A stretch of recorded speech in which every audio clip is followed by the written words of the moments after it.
सावन में आपने भी देखा होगा मंदिर में लंबी लंबी लाइनें, शिवलिंग पर जल और दूध चढ़ाते भक्त। लेकिन क्या आपने कभी सोचा है आखिर ऐसा क्यों किया जाता है? और सबसे बड़ा सवाल है कि जो दूध और जल हम शिवलिंग पर चढ़ाते हैं क्या वो सच में शिव जी तक पहुंचता है? आज इसी सवाल का जवाब हम जानेंगे, लेकिन सिर्फ धार्मिक मान्यताओं से नहीं बल्कि इसके पीछे छिपे हुए आध्यात्मिक अर्थ और हमारी परंपरा की सोच को भी हम समझेंगे। तो सबसे पहले जानते हैं कि सावन और भगवान शिव जी का संबंध क्या है। हिंदू धर्म में सावन का महीना भगवान शिव जी को समर्पित माना जाता है। मान्यता है कि समुद्र मंथन के समय जब हलाहल विष निकला तो देवता और असुर सभी चिंतित हो गए। तब भगवान शिव जी ने संसार की रक्षा के लिए उस विष को अपने कंठ में धारण कर लिया। इसी वजह से उन्हें नीलकंठ कहा जाता है। मान्यताओं के अनुसार विष की गर्मी को शांत करने के लिए भगवान शिव जी पर जल अर्पित किया गया और यहीं से शिवलिंग पर जल चढ़ाने की परंपरा को विशेष महत्व मिलने लगा। लेकिन जल ही क्यों चढ़ाया जाता है? शिवलिंग पर जल चढ़ाना सिर्फ एक रस्म नहीं मानी जाती है। जल को हमारे शास्त्रों, भारतीय परंपराओं में शुद्धता, शांति और जीवन का प्रतीक माना गया है। जब हम शिवलिंग पर जल चढ़ाते हैं तो उसका एक सुंदर आध्यात्मिक अर्थ होता है। हे शिव, मेरे मन की गर्मी, क्रोध, अहंकार और अशांति को भी शांत कर दीजिए। यानी बाहर से हम शिवलिंग को जल अर्पित करते हैं, लेकिन अंदर से हम अपने मन को शांत करने की प्रार्थना कर रहे होते हैं। अब बात करते हैं कि जल का तो मतलब समझ में आता है, तो दूध क्यों चढ़ाया जाता है? सबसे इंटरेस्टिंग सवाल यही है, शिव जी को दूध ही क्यों चढ़ाया जाता है? धार्मिक परंपराओं में दूध को पवित्रता, शीतलता और सात्विकता से जोड़ा जाता है। इसलिए दूध का अभिषेक भगवान शिव जी के प्रति श्रद्धा और समर्पण का प्रतीक माना जाता है। लेकिन यहाँ एक जरूरी बात भी समझनी चाहिए, भगवान को दूध की जरूरत बिल्कुल नहीं है। दूध चढ़ाने की जरूरत हमारी भक्ति और भावना को व्यक्त करने के लिए है। तो क्या सच में दूध और जल जो भी हम चढ़ाते हैं भगवान शिव जी पर, वो भगवान शिव जी तक पहुंचता है?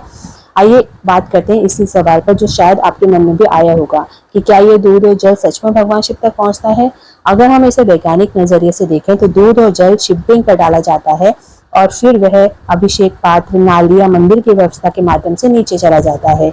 यानी भौतिक रूप से तो वह दूध या जल किसी अलौकिक तरीके से भगवान के पास नहीं पहुंचता।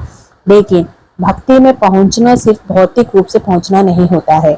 जब कोई भक्त पूरे विश्वास और श्रद्धा से जल चढ़ाता है, मंत्र बोलता है और अपने मन की बात शिव जी से कहता है, तो उसके लिए एक आध्यात्मिक अर्पण होता है।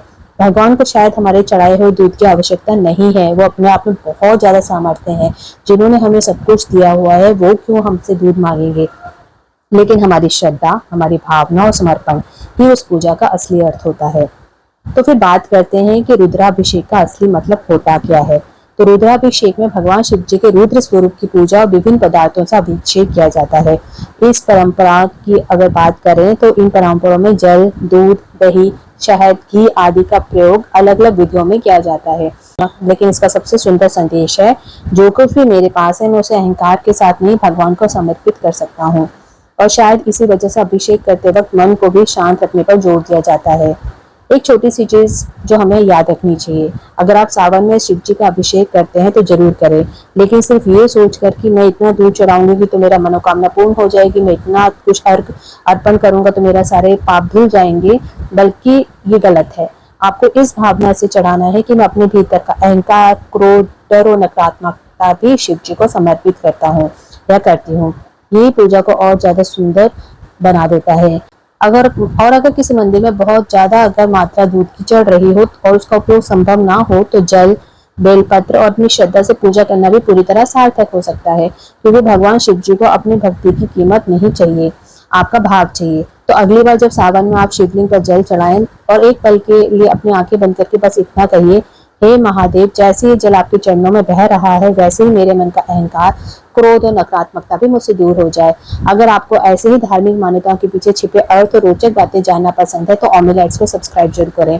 लेकिन एक बात हम यहाँ कहना चाहेंगे कि ये वीडियो हिंदू धार्मिक परंपराओं, मान्यताओं और सामान्य वैज्ञानिक समझ के आधार पर जानकारी साझा करने के उद्देश्य से बनाई गई है। धार्मिक मान्यता अलग अलग परंपराओं क्षेत्र में भिन्न हो सकती है। इसका उद्देश्य किसी की आस्था को ठेस पहुंचाना, किसी धार्मिक मान्यता को वैज्ञानिक रूप से सिद्ध या अर्जित करना बिल्कुल भी नहीं है। वीडियो को आपने एंड तक देखा इसके लिए बहुत बहुत धन्यवाद। हर हर महादेव। भगवान शिव जी आपकी पूरी मनोकामनाओं को पूरी करें। Thanks for watching.